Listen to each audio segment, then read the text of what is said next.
If you are struggling to pay bills right now or find yourself unemployed, you might be turning to your credit cards to get by. Local financial professional Anthony Pellegrino joins us on the phone right now to talk about the 5 mistakes we need to avoid with our credit cards during this pandemic. Thanks so much for being with us, Anthony. Let's first start with, you say one big mistake is not asking for help. Tell me about that.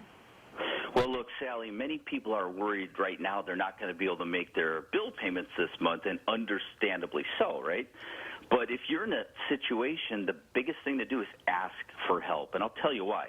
Many credit card companies right now, they're waiving late fees, they're refunding interest, they're offering higher credit limits, they're extending payment deadlines, but the credit card companies, they're not going to reach out to you. You're the one that has to pick up the phone and do the legwork on this. But remember, here's the thing.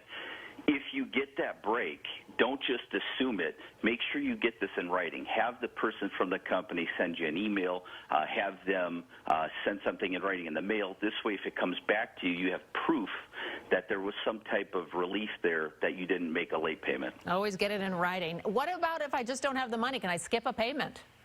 Well, if you skip a payment, you have to be careful. In fact, if you miss a due date, there's something called a penalty APR rate, which can get applied at 30%.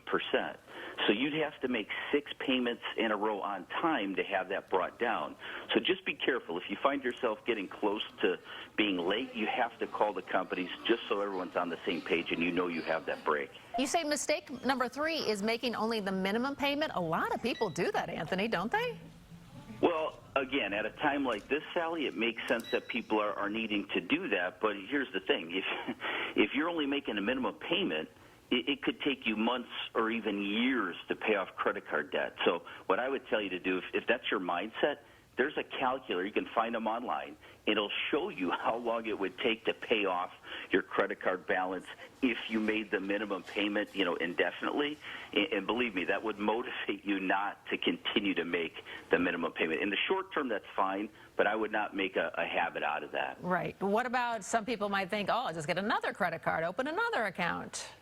Well, I get that mindset, and you're right, Sally. There's people who maybe have 2, 3, 4, 5 credit cards, but be careful, because every time you apply for a credit card, it can temporarily take a few points off your credit and reduce your score. So you just want to be careful. Having multiple lines of credit is good if you keep the balances low or at 0, but the more you take on, it ends up driving your credit score down. And you say the final mistake to avoid running a high balance.